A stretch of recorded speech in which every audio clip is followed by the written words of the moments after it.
Buongiorno a tutti, oggi iniziamo un nuovo argomento, un nuovo filosofo, Arthur Schopenhauer. Abbiamo qui la nostra bellissima gattona Sophie che mi fa da portafortuna, mi fa da mascotte, mi aiuta psicologicamente e in questa realizzazione delle video lezioni di storia e di filosofia, vero?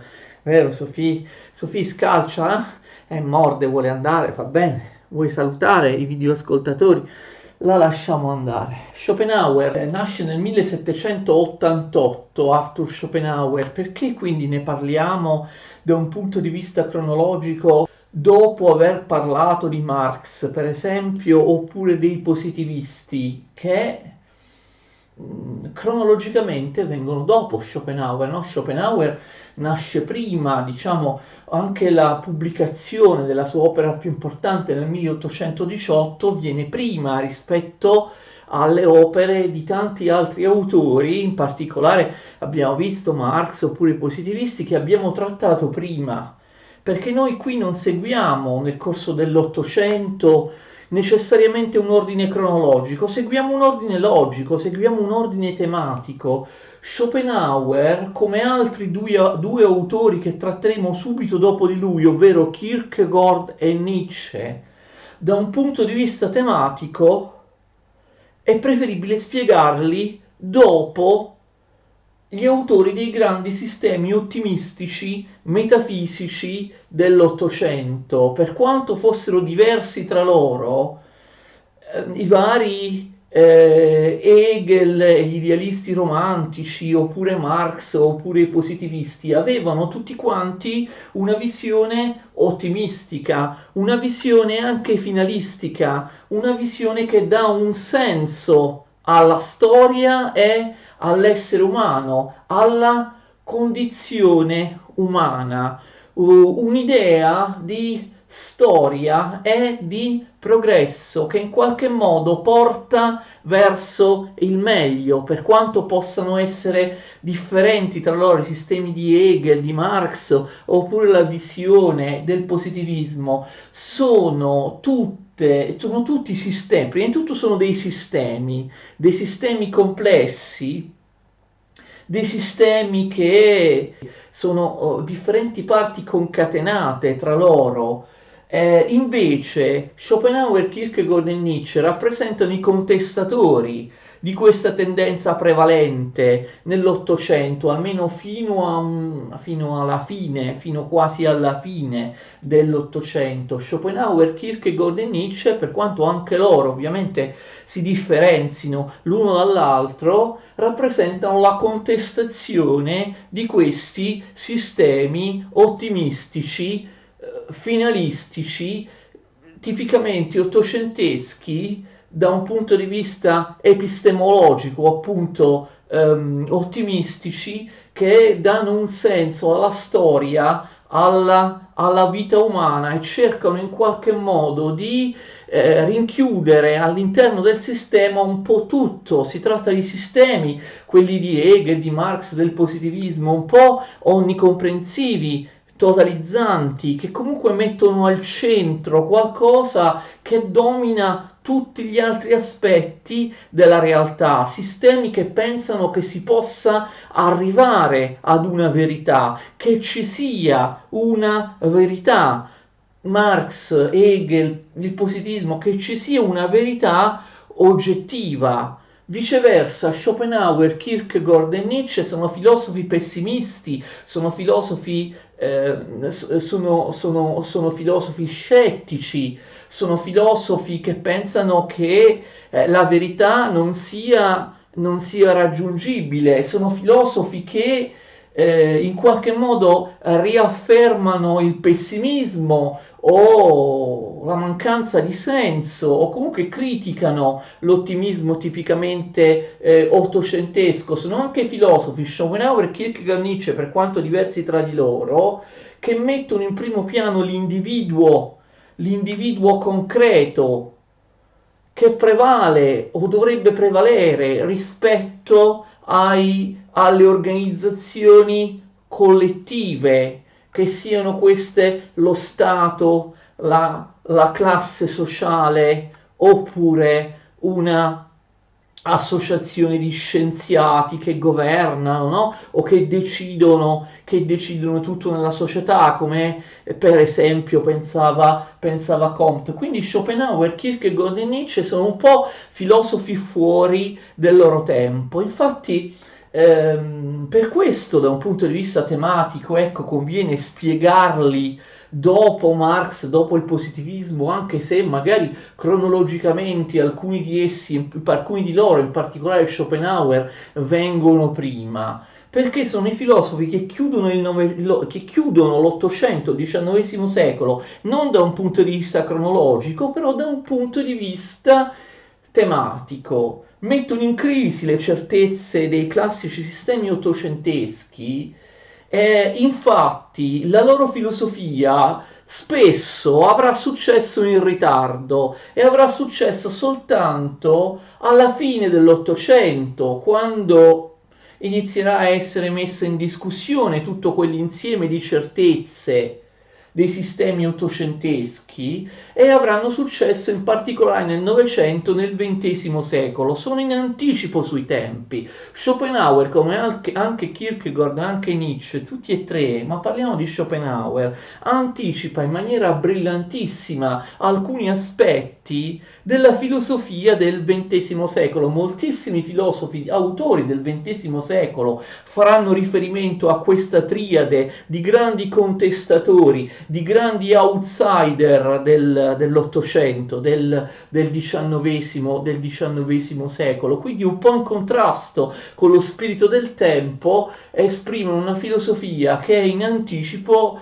rispetto a quella del secolo successivo e che sarà pienamente valutata e che sarà pienamente accettata e avrà successo soltanto nel secolo successivo. Arthur Schopenhauer nasce nel 1788 a Danzica, una città che oggi è polacca, che però all'epoca non solo apparteneva alla Germania, ma era prevalentemente abitata da tedeschi. Nasce in una famiglia molto benestante, perché suo padre e gli altri componenti della sua famiglia gestivano una serie di attività commerciali e bancarie. Schopenhauer però perde il padre quando ha soltanto 7 anni. Sin da piccolo Schopenhauer è l'erede di una fortuna, non avrà mai bisogno di lavorare per vivere, potrà vivere di rendita, si occuperà delle attività economiche della famiglia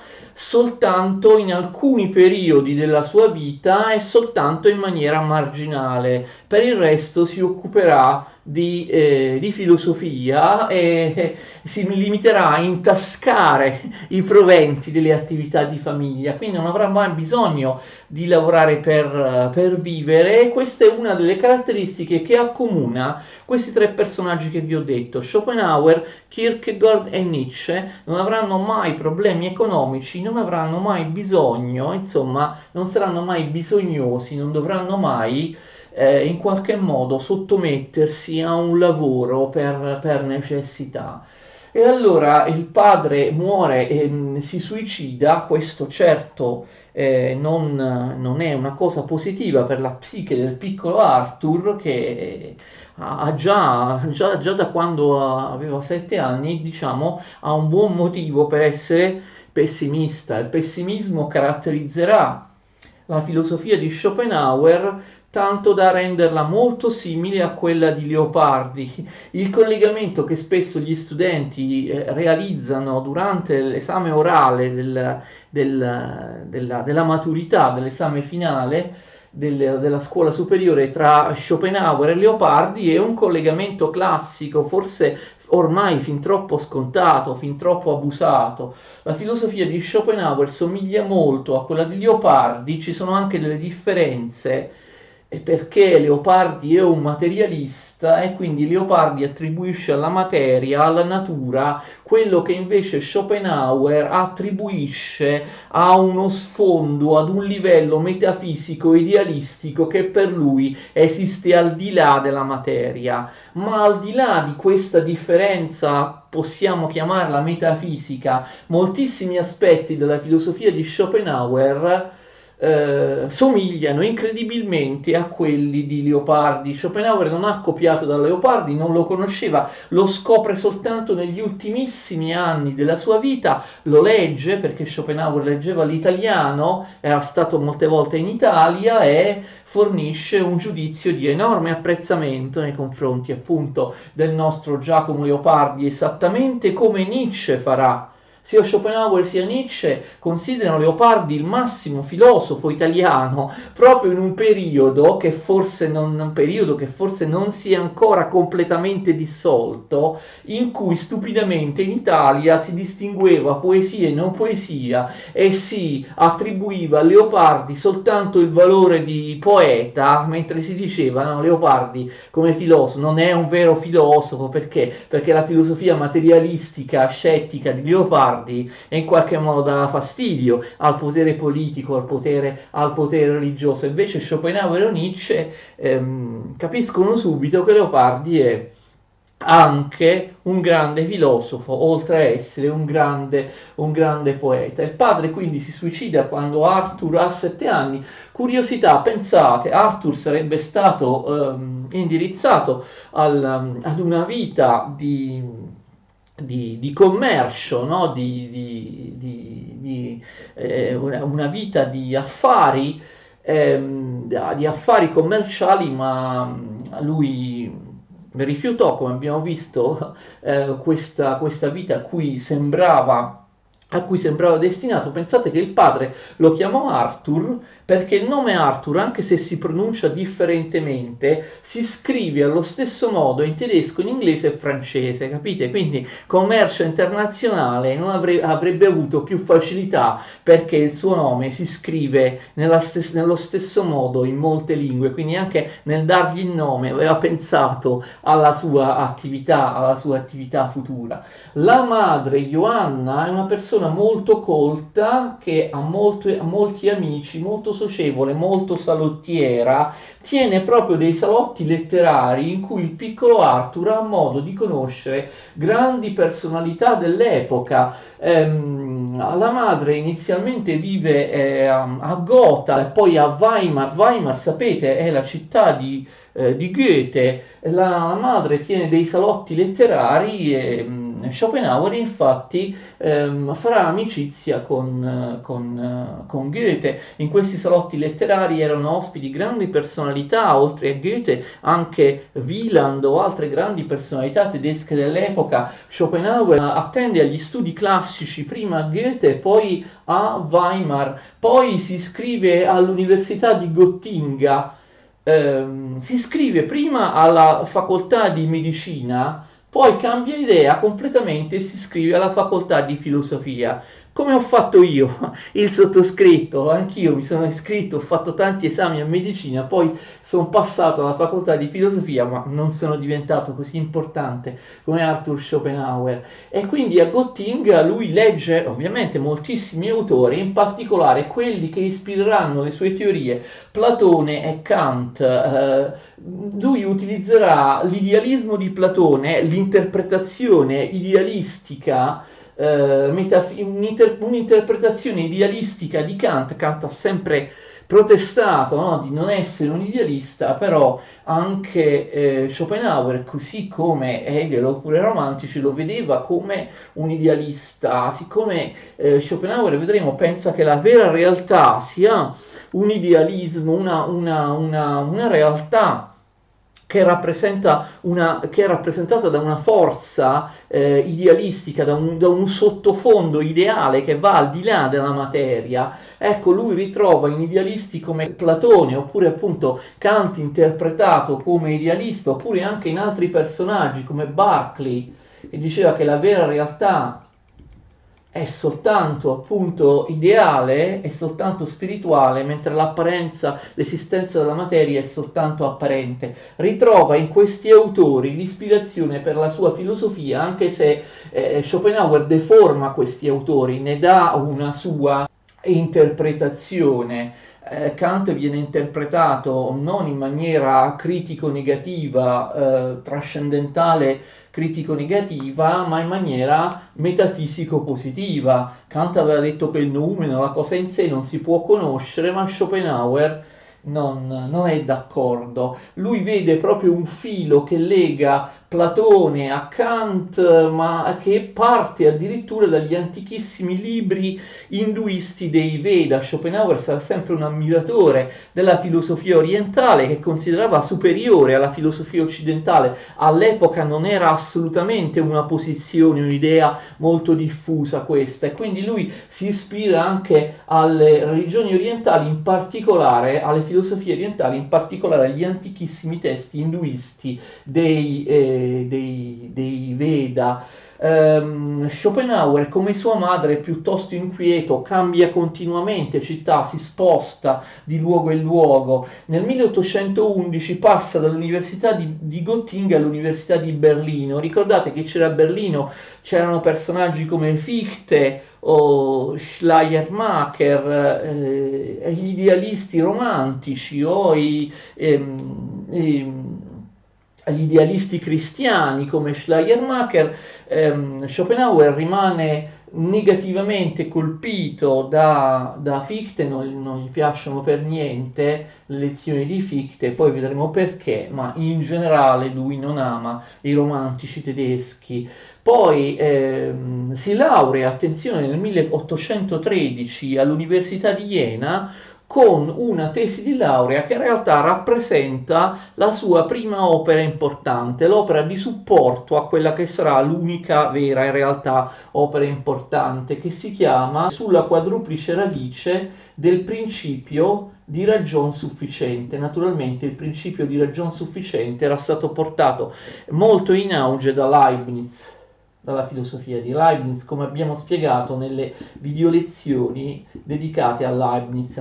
Questa, insomma, la sua tesi di laurea a Jena. Poi, come abbiamo detto, lui fa amicizia con Goethe, forma un sodalizio con Goethe, i due lavorano alla teoria dei colori. Ma nel 1814, quando Schopenhauer si è già trasferito a Dresda, Arthur Schopenhauer ha già litigato, ha rotto i rapporti con Goethe, ha litigato e anche ha rotto i rapporti anche con la madre.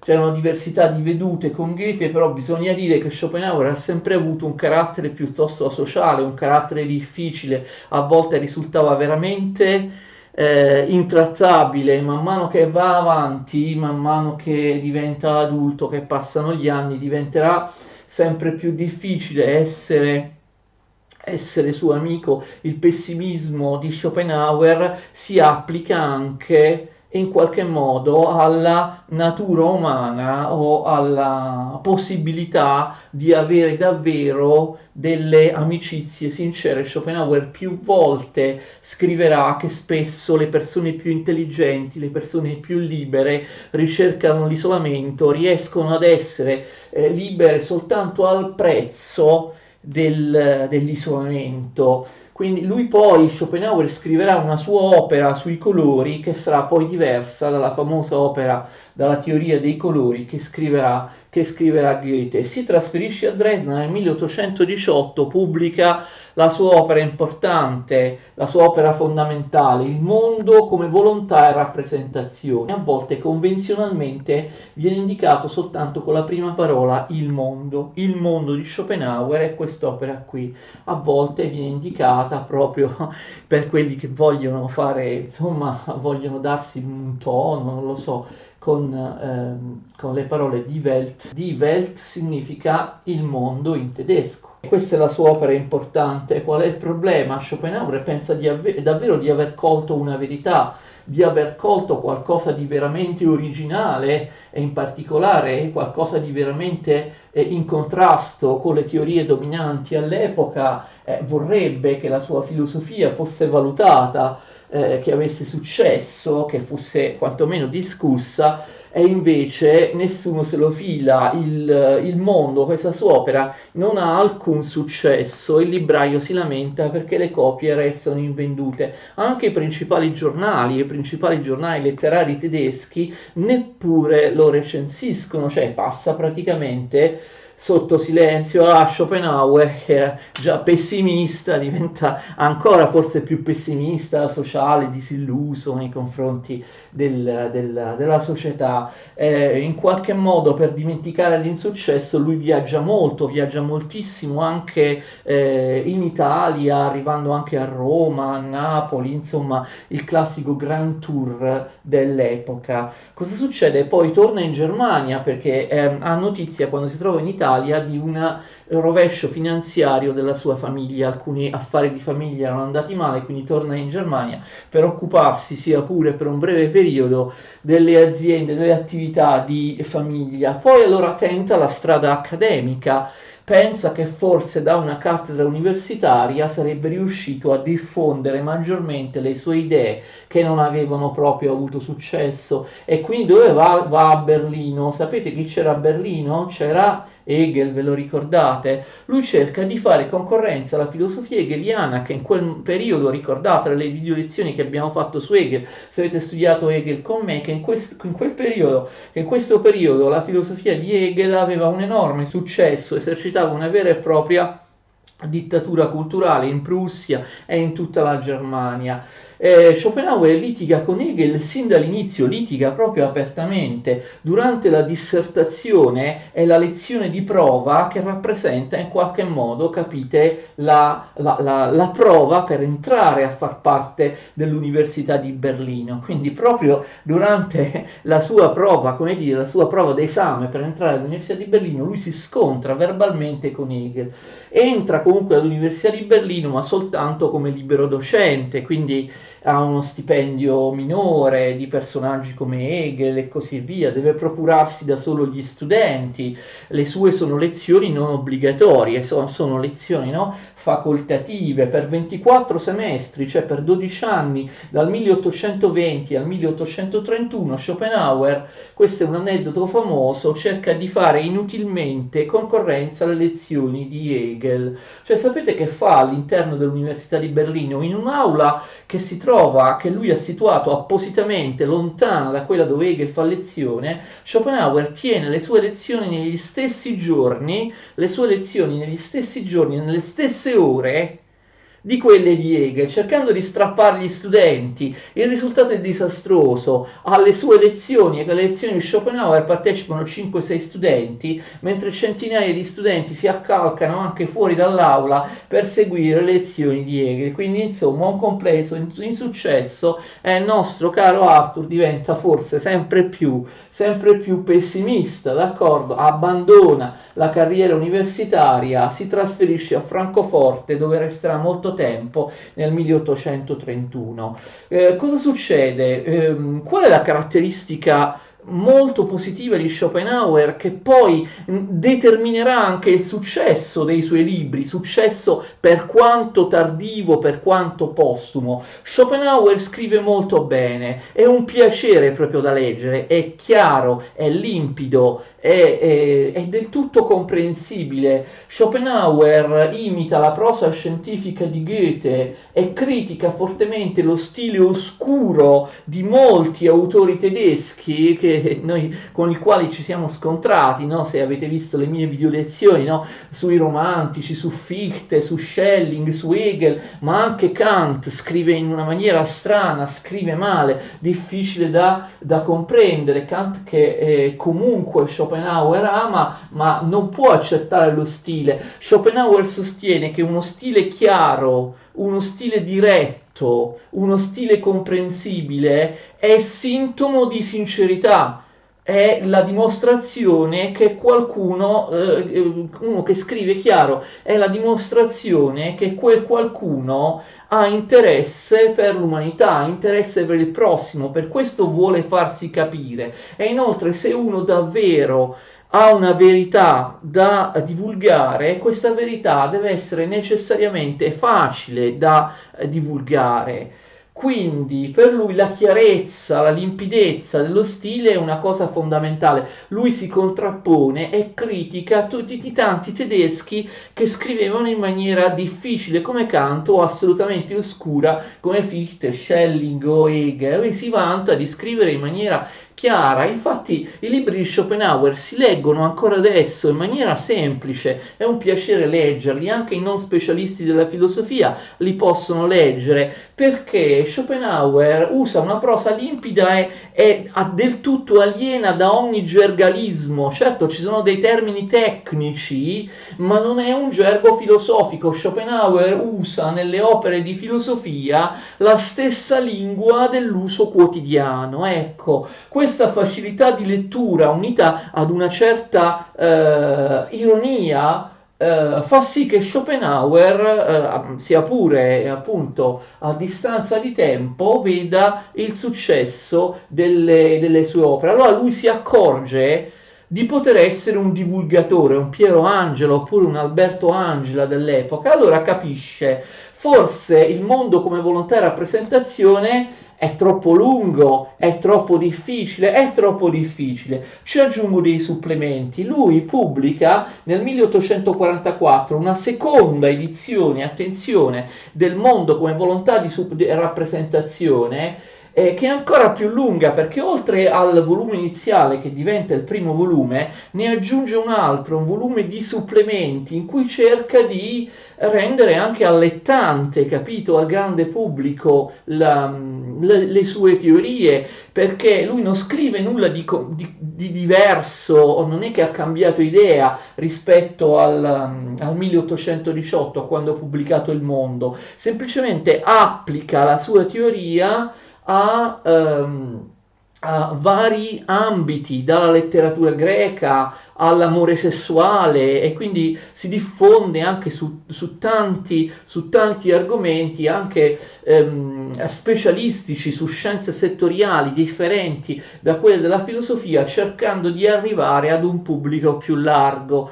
L'opera però è comunque voluminosa, anzi si raddoppia nella sua voluminosità, e oltre al volume iniziale ci aggiunge un volume di supplementi. Anche questa volta l'opera non ha alcun successo, però appunto nel 1851 Schopenhauer si accorge di poter essere un buon divulgatore, decide di divulgare le opere, le sue teorie che prima non avevano successo, in un'opera più breve, più snella, divisa in brevi capitoletti, in cui le teorie del mondo come volontà e rappresentazione vengono semplificate al massimo. Quest'opera, che è molto semplice, è un titolo difficile, parerga e paralipomeni, significa chiarimenti, aggiunte, e quest'opera ha successo, incontra anche un successo all'interno del pubblico non specialistico, di quelli che non sono studiosi di filosofia. Schopenhauer prosegue così, pubblica dei brevi libretti che riguardano i sentimenti,